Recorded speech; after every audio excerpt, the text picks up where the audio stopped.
Welcome back to another issue of Bingo Topics, where we cover a myriad of things connected with the Philadelphia Eagles. This time, kind of going around the league, looking at future opponents as well as the next one, and some things tied to that we're assessing our opponents' weaknesses as well as their current strength.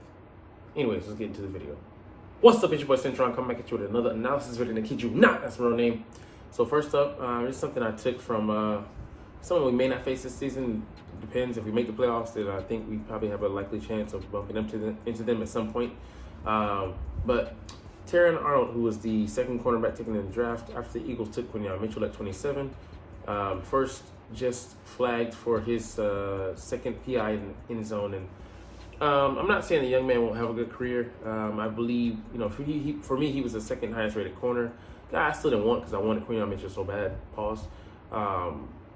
But he looked like he was going to be a solid pro, and it may not be just the best beginning, but it is what it is.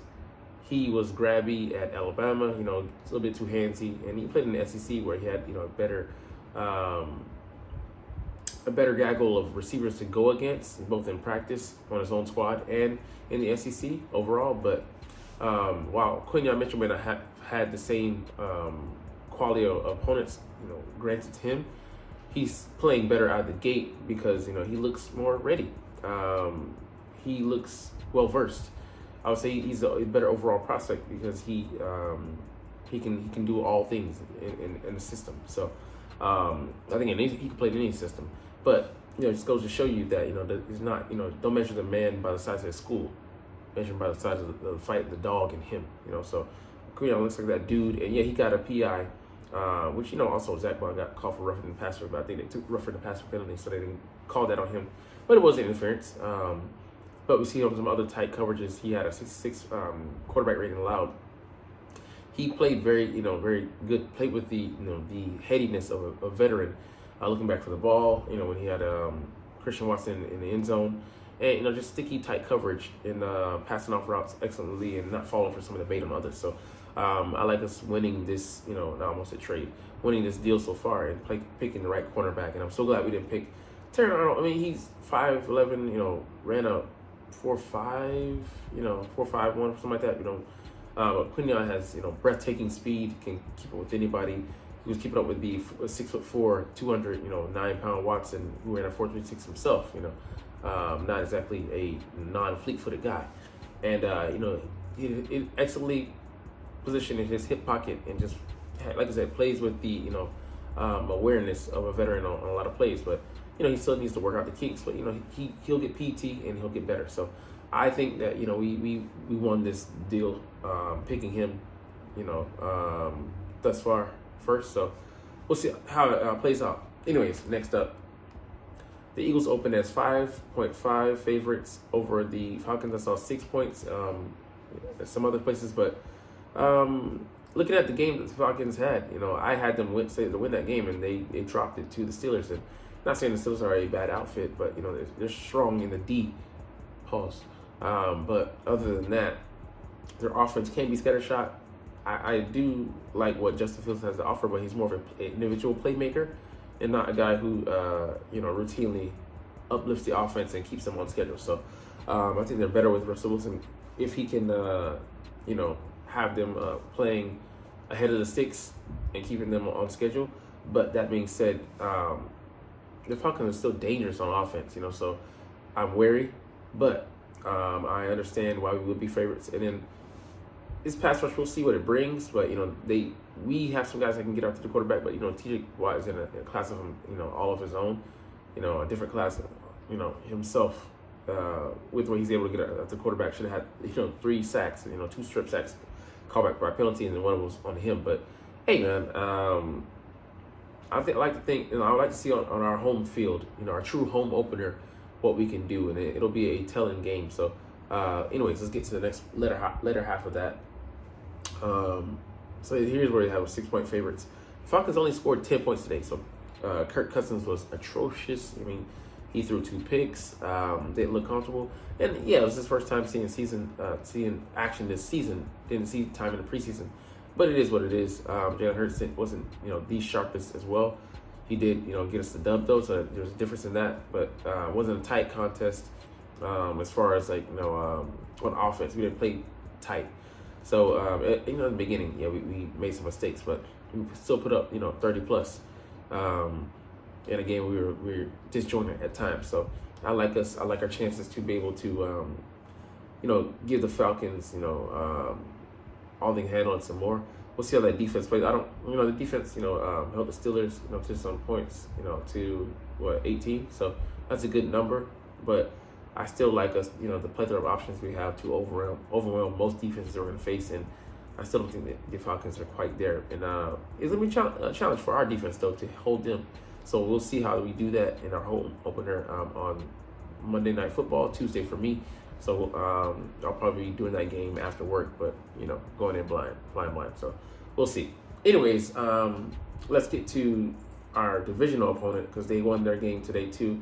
In the Dallas Cowboys, I had them losing on upset, but defense just wasn't strong enough. And they had a smart game plan, so I like that. Mike McCarthy knew coming into this game he had a rookie left tackle in Tyler Guyton. He had to get the ball out of Dak's hands pretty fast. They did on a lot of accounts. The first drive of the game, Dak was getting pile driven into the turf. I'm like, damn, I better say that, man. Just got paid too. Protect your investment. That being said, Dak Prescott, he was getting the ball out of there, and they handily won this game. It was 33 to 17. Yeah, so good, good score, but I believe this win is fool's gold, and I don't mean to step back into 2023 because I hate when people do that with the Eagles, but it just follows the trend, similar to what the Dallas Cowboys did last year, beating up on cupcakes. They ate on their schedule when it was a weakened opponent or a weaker opponent, but when it came to legitimate opponents, like we saw in their season finale,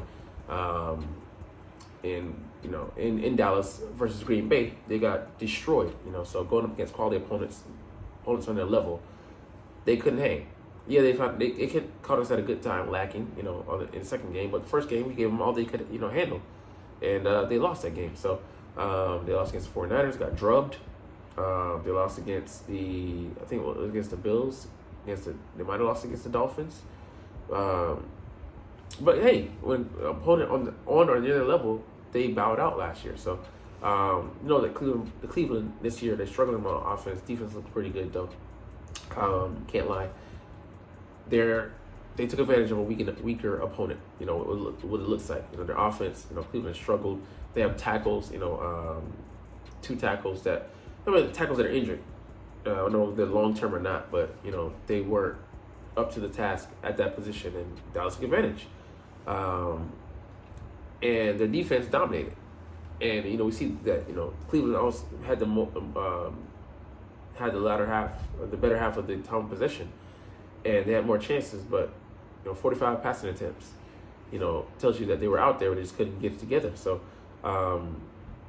they're feasting on weak opponents. We'll see whether that holds true. That's something that we know last year that was a theme for them. But their schedule gets pretty tough after first couple of weeks.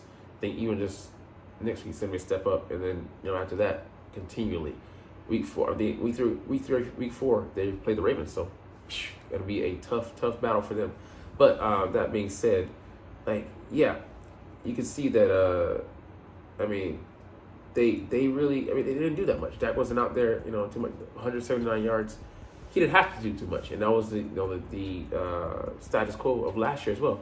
Defense just went out there and dominated. He didn't have to do too much, and they weren't really battle tested thoroughly through and through. So when they did, they failed the test, and the running game doesn't look like it's going to be able to contribute much. So it's really fool's gold. They don't have a strong team around them. CeeDee Lamb, and that's about it. Brandon Cooks made a catch, but when they face teams that are more balanced, when teams with more decent D, it offers them a more of a challenge. We're really gonna see how what they have to face up with, and teams that can handle their pass rushers like Michael Parsons and D. Lawrence. So I'm not trying to be a hater when I say don't be fooled by this win here by the Dallas Cowboys, because they're gonna be tested tried and true pretty damn soon. So we'll see how that ends up, going. But anyways, I'm gonna get up out of here. You're not even watching though, but it's all good because I love talking about the Eagles and I love making these videos. So we'll chunk the deuces officially. But as always, it's fly Eagles fly, and let's motherfucking go. Like, comment, share, and subscribe if you Thanks for watching. Check me out at Cintron, Cintron Anime, Cintron Life, or Cintron Laughs, or other social media.